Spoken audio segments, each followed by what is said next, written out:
aí, pessoal, tudo bem? JJ aqui na área e hoje a gente vai falar sobre o álcool, sobre os perigos do álcool, né? Que é uma droga lícita, ou seja, ela é permitida por lei, então não há nenhum problema, né? Pela lei brasileira de você tomar o seu gorozinho, só que o álcool é, enfim, uma droga que causa uma série de malefícios no nosso corpo e eu venho falar deles. Agora, eu não venho falar aqui, porque o álcool você bebendo vai te causar ressaca, dor de cabeça, você vai ficar bêbado, vai ficar tonto, falando arrastado, você pode ter amnésia alcoólica no dia seguinte, mas explicar fisiologicamente o porquê que você fica com dor de cabeça, o porquê que você está indo toda hora no banheiro quando você está bebendo, o porquê que você pode ter uma amnésia alcoólica no dia seguinte não lembrar de nada do que você fez. Enfim, o porquê que é proibido quando a mulher, por exemplo, está grávida. Então, enfim, várias coisas aí eu vou falar. Pô, o vídeo tá bem legal, então já dá aquela curtida, já dá aquele like e vamos que vamos, hein? Primeiro, antes da gente chegar e falar sobre isso tudo, eu quero que você saiba sobre um dadozinho da OMS, que ele fala o seguinte: cerca de 3 milhões de pessoas, entre homens e mulheres, acabam morrendo em decorrência desse uso nocivo do álcool, de bebidas alcoólicas, do alcoolismo. E cerca de 5% de todas as doenças mundiais estão relacionadas ao álcool. Então isso é muito importante a gente saber. O álcool, que é um composto calórico, sim, é verdade. Ele é mais calórico que o carboidrato, por exemplo. O carboidrato ele tem cerca de 4 quilocalorias por grama. Já o etanol, que é o álcool, ou álcool etílico, ele tem 7,1 quilocalorias por grama.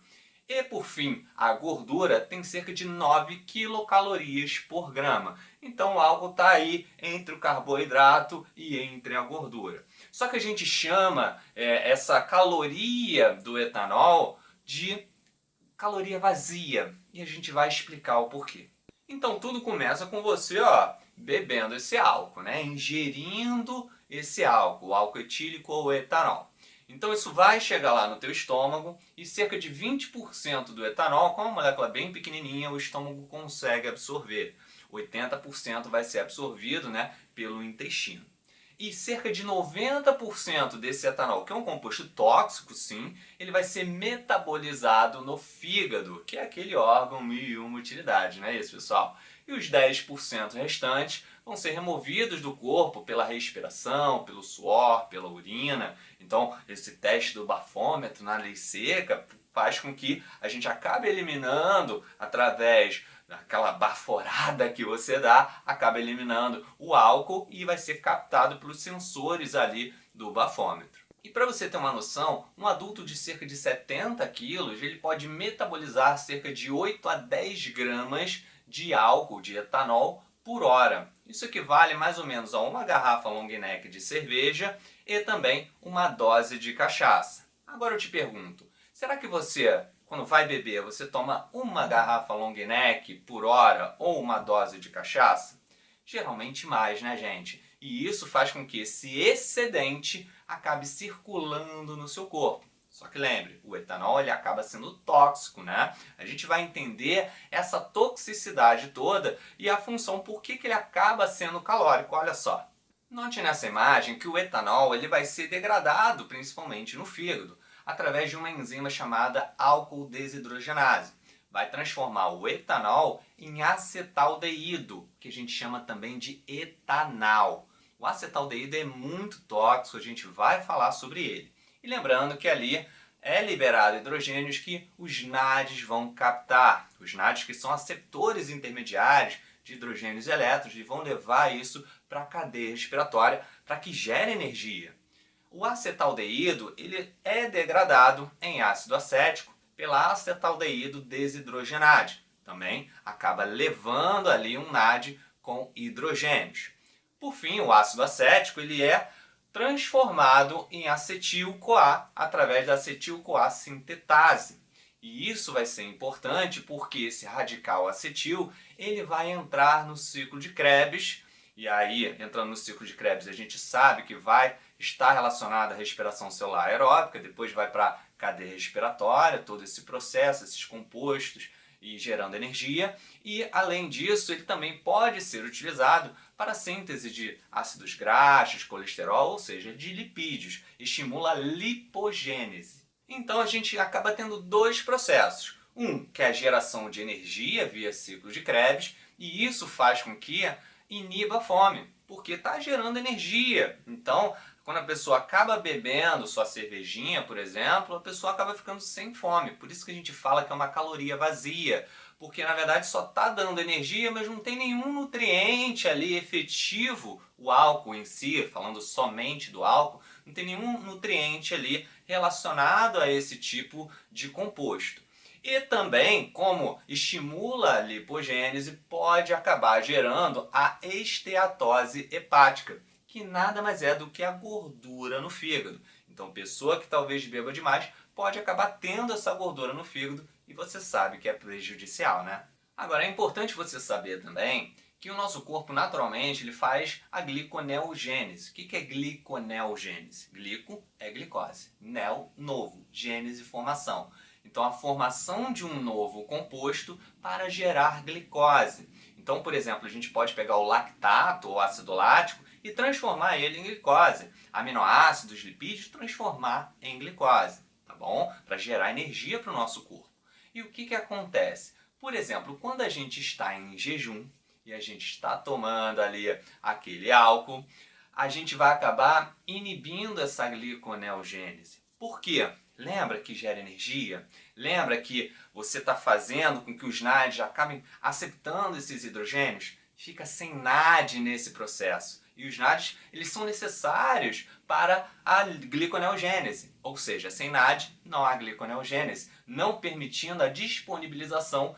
Então esse lactato que acaba sendo formado, ele vai ficar ali como ácido lático no teu corpo. Também o ácido acético, lembra que eu falei dessa degradação? Ele vai sendo muito gerado, vai tornando o seu sangue ácido, vai causando uma acidose sanguínea. Então eu tenho aí uma acidose sanguínea junto com a hipoglicemia. Isso gera o famoso coma alcoólico. E aí por isso, quando a pessoa bebe demais em jejum, ela acaba, enfim, tendo esse coma alcoólico e o médico acaba tendo que colocar a glicose injetada na veia, justamente para acordar você, porque você está com hipoglicemia. Outra coisa que acaba sendo muito gerada nesse processo, porque você acaba atravancando, né, várias reações químicas, e é o acetaldeído, o etanol, que é muito perigoso. Ele acaba atravessando, por exemplo, essa barreira hematoencefálica, que na verdade separa o sangue do sistema nervoso, o tecido nervoso,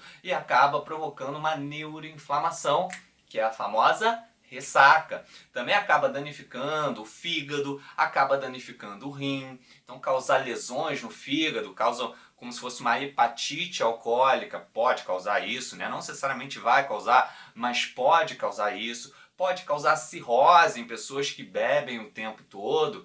E para você ter noção, cerca de 50% dos pacientes que têm câncer de fígado, né, ou seja, que a gente chama de hepatocarcinoma, apresenta aí ou uma cirrose derivada do consumo de álcool ou acaba sendo relacionado a algum vírus, como hepatite B, hepatite C. Então, você tem uma porcentagem muito alta de câncer que pode estar relacionado a essa bebida alcoólica. E agora você sabe, né? O acetadoído ou etanol, ele é o composto mais danoso. Ele que vai causar ressaca, ele que pode gerar essa vermelhidão facial, esse rubor na face, cefaleia, taquicardia, tonturas, náuseas. Além disso, ele pode ser mutagênico e carcinogênico. Lembra do câncer de fígado? Então, o acetaldeído, pessoal, é o grande vilão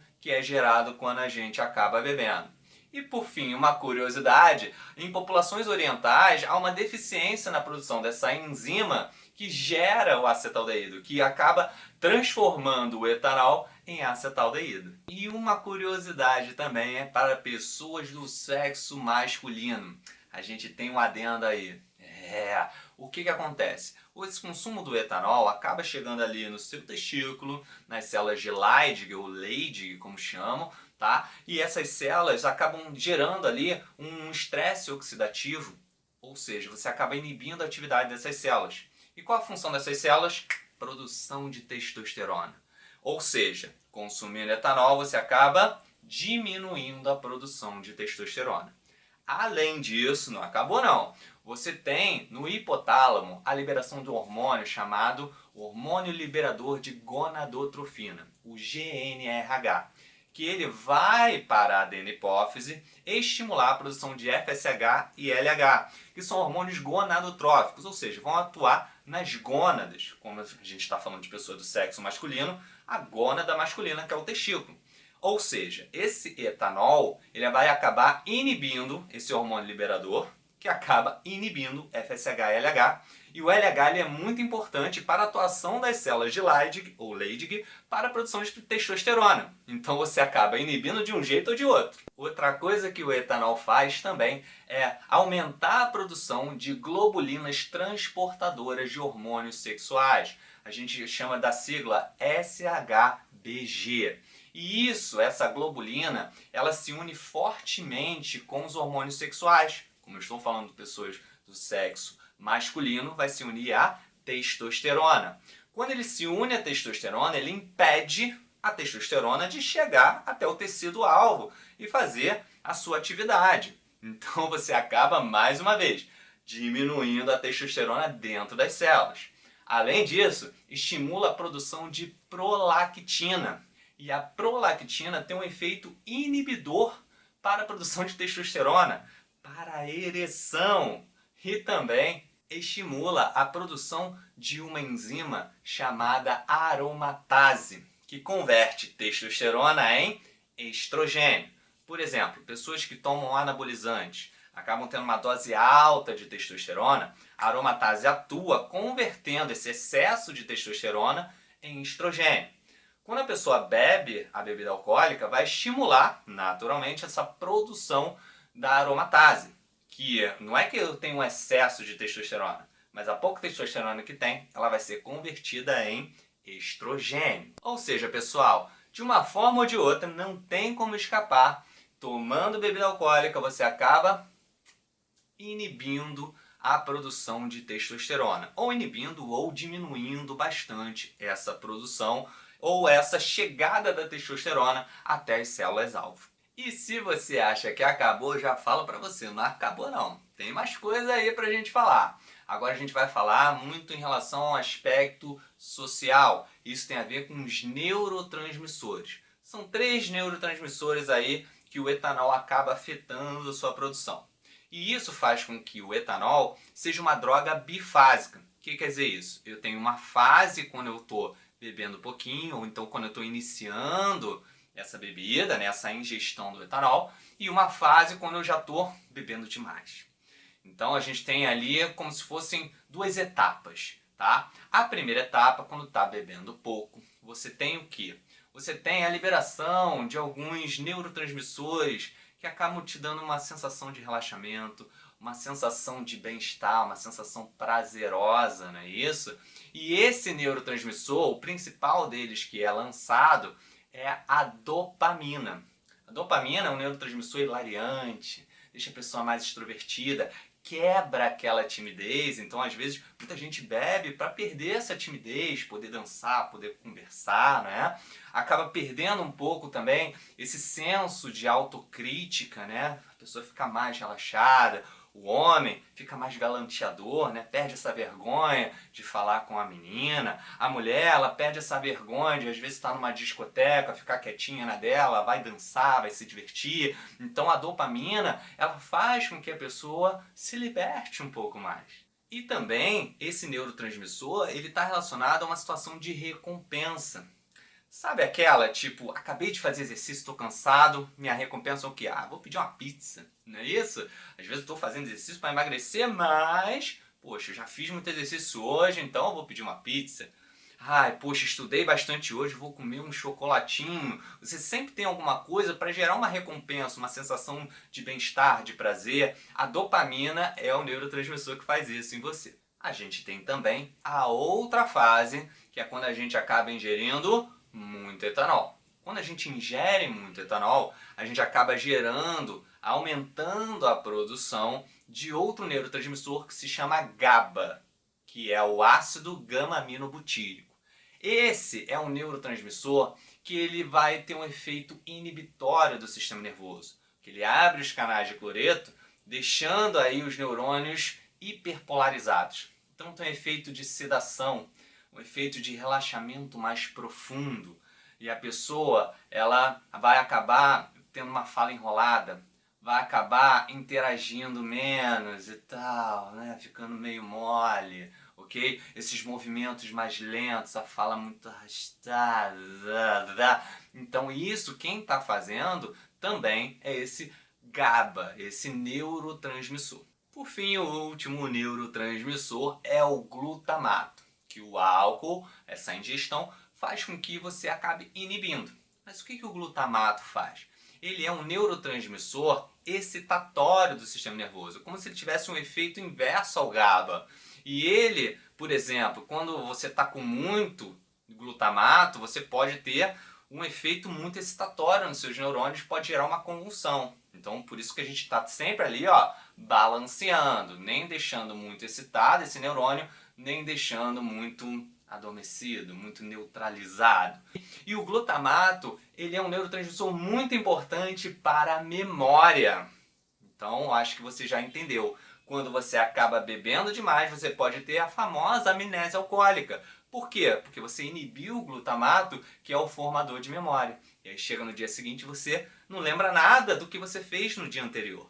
E outro problema que causa quando a pessoa ela é um consumidor frequente desse etanol e acaba tendo que ter alguma abstinência alcoólica, isso faz com que o glutamato ele tenha um pico muito alto, gerando uma hiperatividade dele, podendo causar agitação, tremores, convulsões e até o acidente vascular encefálico. Então, para a gente entender melhor como é que funciona esse efeito do álcool, a gente acaba dividindo em unidades. Por exemplo, quando eu acabo tendo uma unidade, significa que eu ingeri cerca de 10 gramas de álcool. Ou seja, ingeri de 1 a 2 unidades alcoólicas.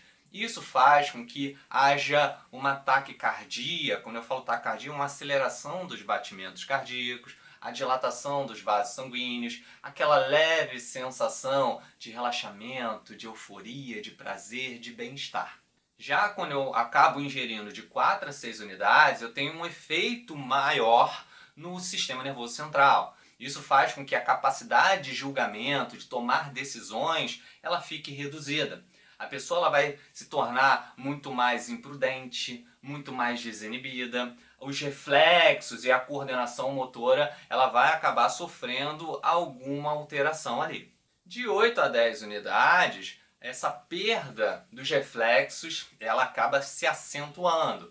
A fala fica alterada, né? Então fica aquele negócio mais de bêbado mesmo. O fígado ele acaba perdendo a sua capacidade de metabolizar o álcool, porque você já ingeriu muito, e a chance de ressaca ela vai aumentando bastante. E quando você toma de 10 a 12 unidades, esses sintomas se acentuam demais. Você vai ter uma sonolência muito maior, você acaba gerando maior probabilidade, aliás, uma probabilidade gigantesca de gerar acidentes, você leva uma desidratação daquela pessoa. Além disso, pode causar danos ao sistema digestório, pode gerar algum tipo de vômito. E mais de 12 unidades a gente já tem uma letargia profunda, uma inconsciência, um estado de sedação. Até a gente pode ter uma parada respiratória, pessoal. Pode ter acidentes, lesões, enfim, um monte de coisa pode ser gerado ali. Então é o pior estágio quando a gente acaba ingerindo, em grande quantidade, obviamente, esse álcool. E para finalizar, a gente vai chegar e falar dos últimos efeitos do álcool. A gente já sabe que gera problemas no fígado, gera diminuição da testosterona, gera uma série de alterações dos neurotransmissores, enfim, um monte de coisa. Mas também eu não falei que pode causar câncer de estômago, câncer de esôfago, gastrites, úlceras estomacais e intestinais, pancreatite aguda ou até crônica. E a grávida? Será que a grávida ela deve tomar álcool? Nunca. Nunca. Não existe uma dose mínima para a pessoa que está grávida. Por quê? Porque esse álcool ele vai atravessar a barreira placentária e vai sim causar uma série de problemas para o bebê, podendo inclusive causar o aborto, retardo mental, lábio leporino, entre outras coisas. Então pessoas, né, que sofrem com alcoolismo, mulheres, e que acabam ficando grávidas, elas vão gerar uma série de danos para o bebê. E por que você fica com vontade de ir no banheiro? Já pensou nisso? Quando você tá bebendo, cara, você vai no banheiro uma vez, duas, três, daqui a pouco, cara, não aguento toda hora, de 5 em 5 minutos eu quero ir no banheiro. Por quê? Porque ele acaba inibindo um outro hormônio que é produzido pelo hipotálamo, que é o ADH, o hormônio antidiurético ou vasopressina, e esse ADH ele é liberado pela neurohipófise. Faz com que nos rins, de forma geral, ele absorva água, evitando que você perca muita água, beleza? Quando você inibe esse hormônio, então você não tem essa absorção de água para o corpo. Ou seja, o rim está filtrando a sua urina, só que você não está reabsorvendo essa água. Essa água vai ser eliminada. E é por isso que você forma muita urina, é por isso que você está indo toda hora no banheiro. Então essa desidratação, mais o efeito da acetaldeído ou etanol, é que vai te causar aquela ressaca braba. E além disso, né, algumas pessoas podem vomitar. Por quê? Porque como o álcool é tóxico, né, ele vai acabar irritando o teu estômago, até teu intestino. Essa intoxicação faz com que você tenha um efeito adverso, que é o vômito. A amnésia eu já falei, né, está relacionado à baixa da diminuição do glutamato, né, então a gente tem menor atividade do hipocampo, que está relacionado à nossa memória. O autocontrole, a desinibição, ela está relacionado à diminuição desse sistema límbico do córtex pré-frontal e está relacionado à dopamina, lembra? E a tontura está relacionada ao quê? A essa redução da atividade do cerebelo. Afinal, lembra que o GABA acaba inibindo, tendo aquele efeito sedativo, então acaba tendo um efeito contrário ali, ruim para o cerebelo. E o cerebelo que controla a sua postura corporal, controla o seu equilíbrio. Então você acaba ficando tonto por conta disso. Beleza, pessoal? Enfim, eu só quis aqui elencar os efeitos nocivos do álcool. Mas não é porque você tomou um golezinho de álcool no fim de semana que isso vai te causar todos esses efeitos, todos esses malefícios, entendeu? Então é só pra gente entender os malefícios do álcool e que você, se for consumir álcool, que é algo que acho que ninguém indica, né? Mas se for para você consumir, que você consuma efetivamente com moderação e, claro, sem dirigir, né, pessoal? Pelo amor de Deus, não vá causar um acidente de trânsito para que você ou outra pessoa acaba tendo problemas e vindo até a falecer. É isso, pessoal. Se você gostou, dá aquele like, comenta aqui no canal se você quer que eu fale sobre outras drogas que a gente pode falar sobre maconha, cocaína, entre outras coisas, tá? Então, se você gostou, comenta aqui e, claro, compartilha com os amigos, se inscreve aí, dá essa moral pro Jotinha, que eu venho sempre trazendo vídeos aqui interessantes pro seu conhecimento. Beleza? Um grande beijo e tchau, tchau.